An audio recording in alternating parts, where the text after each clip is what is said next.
Hello and welcome to another episode of Defense TV's flagship program, The Force, where we bring you the most impactful stories from around the services. I'm Staff Sergeant Heather Denby.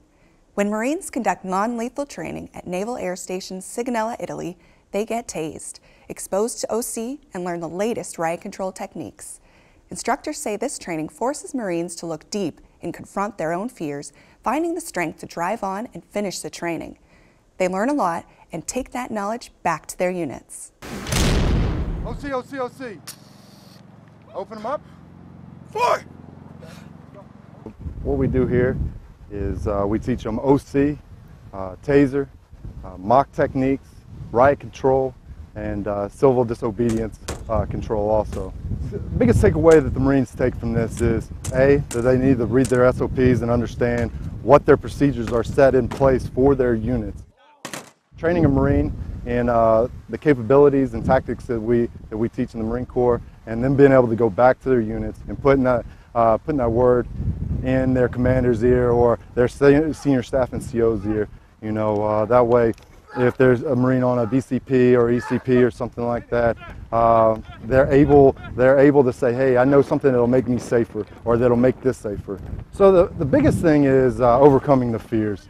A lot of the things that we do here in the non-lethal course, it does breed fear. Everybody has to work as a team, because if somebody doesn't work as a team, then it's going to affect the person to the left and right.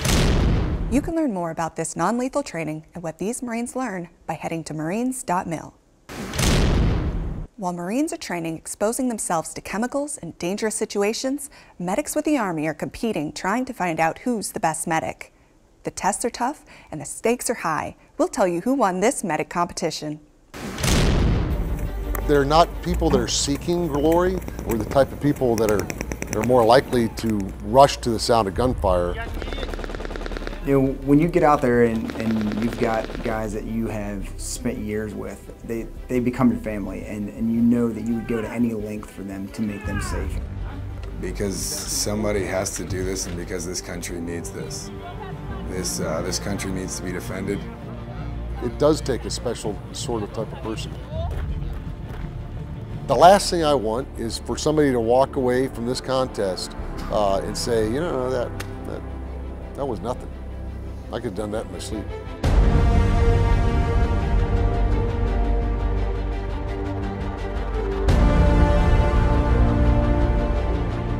The winner is going to have to hold a measure of technical expertise combined with a lot of endurance and the desire to never stop. Okay? Your body says no, and pushing past it and proving to yourself that really you're only limited by what you let yourself be limited by. To find out more about this rigorous competition, head to soldiers.dodlive.mil, where you'll find this story and many more. News, photos, videos, Marine Corps orders and directives, and Marine Corps social media content is fed directly from Marines.mil and Divids to the app, Marines Mobile, the official app of the Corps. Okay, the tank is scanning for a target, it's rolling up, and it'll fire just after it gets up on top.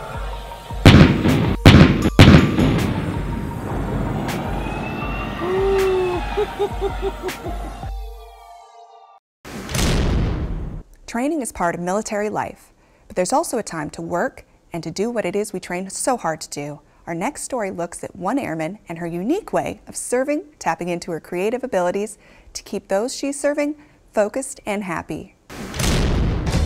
When I started as a missile chef, I was very afraid. I wasn't sure if I was going to hold up to the standards that they were expecting me to. But now I feel comfortable. I have a relationship with my team members, with the missileers. I feel that I can finally accomplish all the things that they had wanted a chef to be. During my 4-day tour, I normally feed about 14 to 20 people on site. Providing morale means feeding, talking to people. It's making sure that your team members feel comfortable in their environment, because we are here for 4 days at a time. So we do become a family. We live and eat and breathe here together.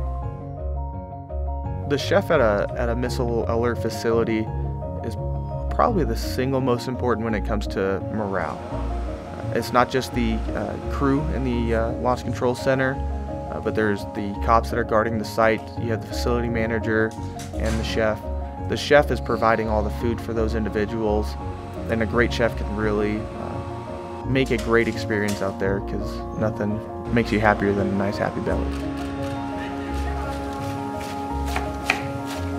Airman Ayub is one of the greater chefs that we have in the missile field. She always brings her own sort of attitude, and it's always happy and flamboyant, which is always nice to deal with. But she also brings her own personalized menu that she'll bring out to the missile alert facility. When I'm in the kitchen, I'm in my own world. I sometimes lose myself in this creativity of what I want to do. It reminds me of how I was back in Texas with my nana. She's the one who taught me how to cook. And being able to do that and serving it, it gives me the greatest gratitude in the world. If you'd like to see more stories like this, head to airman.dodlive.mil. But not everyone's day happens in a missile facility. Sometimes work happens in a prison. That's where we go for our next story and what that looks like for someone on brig duty.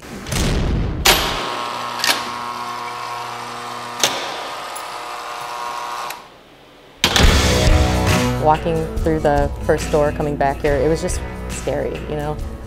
Orange is the New Black just came out when I started this, so everyone's like, oh my gosh, brig duty, you know. I was so nervous to stand that first watch, even though I was under instruction. Sitting down and standing that watch in front of those prisoners was very scary at first. Well, as a brig duty officer, I'm leading my entire section. I get here about 4 a.m. I go to my locker, I put on my uniform, and get ready for the day. I'm the fire warden, the evidence custodian. I'm the sexual assault victim advocate for the command. Basically, I was brig duty officer for one section, which is usually anywhere from 7 to 12 people.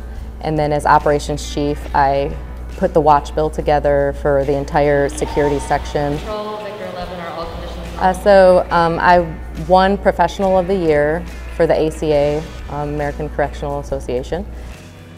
I'm still in shock, actually. Like, it's a really big deal in the corrections world. Control, all conditions normal.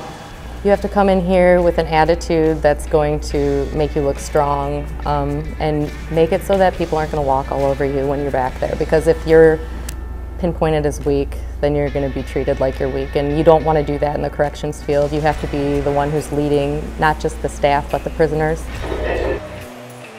I'm constantly learning. Every day I learn something new.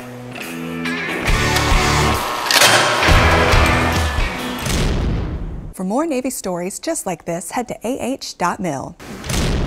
You can always check out The Force anytime on the Defense TV app or online. Just visit your app store to download Defense TV and stay connected to all service news. I'm Staff Sergeant Heather Denby. Thanks for watching, and we'll see you on the next edition of The Force. Get the latest service headlines from around the Air Force. Subscribe to our YouTube channel at AFTV Radio for new reports every Tuesday and Friday. Around the Air Force, from Europe to the Pacific to the USA, we've got you covered. All Hands is the Navy's premier multimedia hub, providing a wide variety of news, information, imagery, and stories all across the Navy for active duty, reserves, retirees, and their families. If there's a story to be told, Navy All Hands will be there to tell it.